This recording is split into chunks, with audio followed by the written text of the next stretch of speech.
The Bagatz, Israel's Supreme Court, has ruled earlier this week that despite the documents of sale and video evidence of the purchase of Beit HaShalom Peace House by the residents of Hebron, the property is to be vacated until its exact ownership can be ascertained, a process which may take years. We spoke with Hebron spokesperson David Wilder and Land of Israel activist Daniela Weiss from Hebron.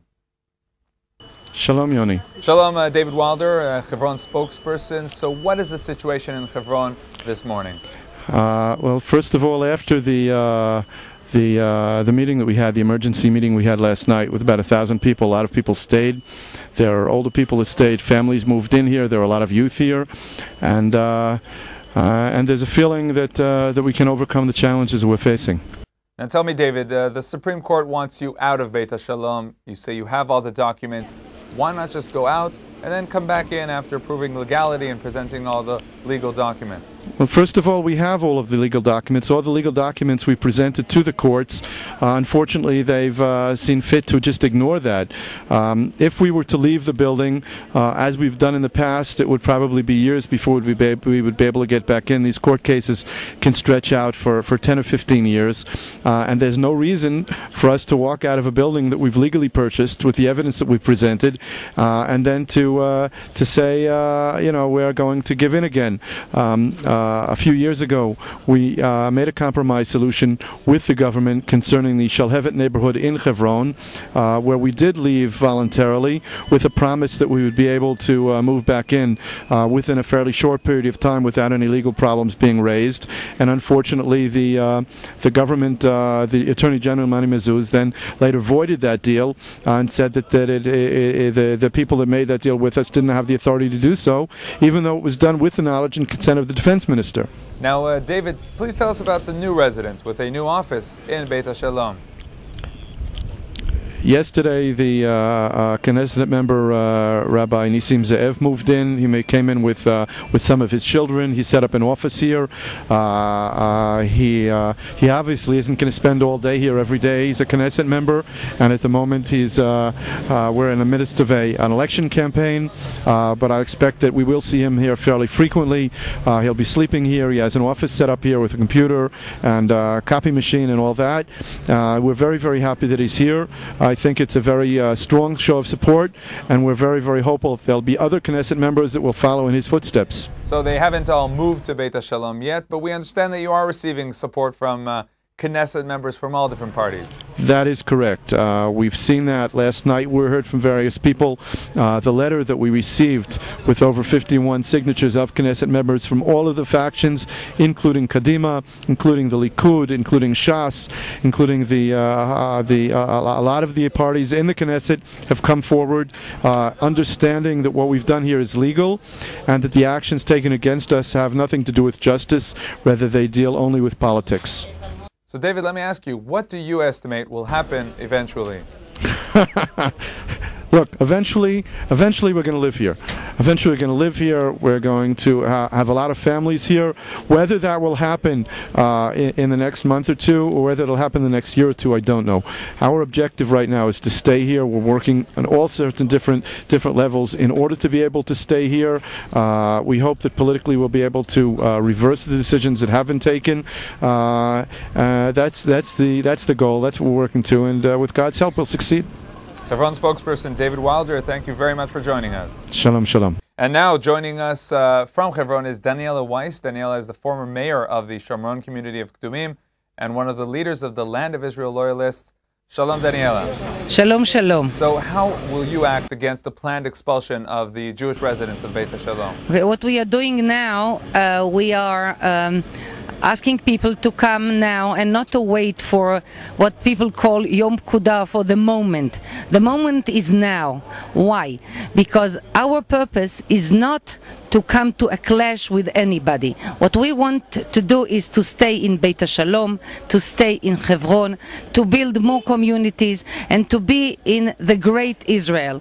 And we do not think that coming into a clash, entering a clash with the army, with the police, is our purpose. This is why we very much concentrate on asking people to come now. We very much believe that should there be many people here all the time, the government, the police, the army, everybody who's watching us will understand that a conflict here means something much harder, much more serious than the one in Amona.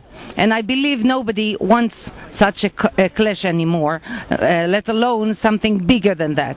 So I'm here. Many people are coming all the time.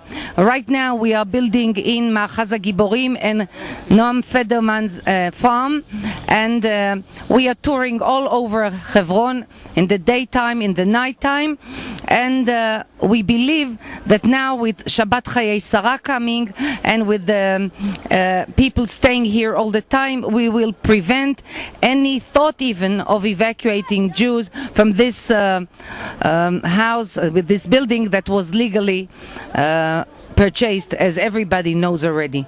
Daniela, you're talking about the fact that the purchase was legal. So how do you explain the Supreme Court's decision to kick out the Beit HaShalom residents? Well, again, it became famous the world over now that all the documents are legal, accurate, and the answer all the needs of a legal purchase.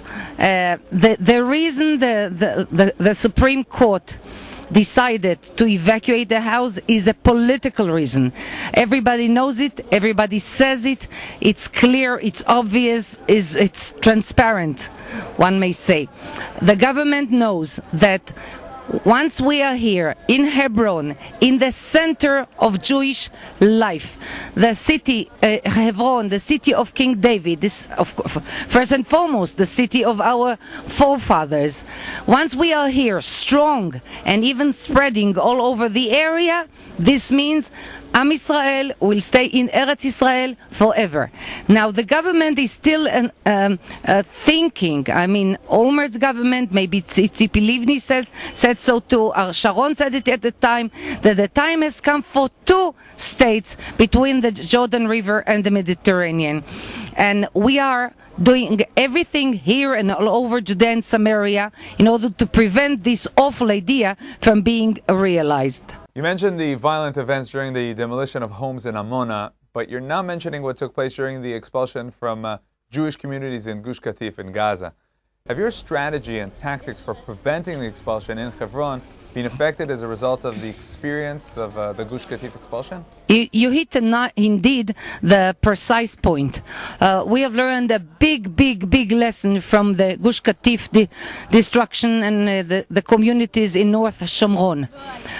No more concentrating just in one spot. This is why I mentioned we are not just going to be here in Beit HaShalom, we'll be all over Hebron, because we saw that what happened in the synagogue in the Vet Kalim was that the government and the police cared very much to make us concentrate in one spot so they can hit us all at a time. This is the brutal idea, the brutal destructive idea of a ghetto mentality and a ghetto policy. No more. We will be here, and as a matter of fact, more families joined last night, so masses here, many young people here, but not here alone. There will be people all over Hebron, all over Judea and Samaria. We will not concentrate anymore in any sort of ghetto. And this is the lesson that we've learned from Gush Katif, and this is the lesson that we are going to implement here. Should there be such a crazy idea, I would say, on the part of the government to try to touch this house, we will be here and we will be everywhere. Daniela Weiss, thank you very much for joining us. Thank you. Shalom.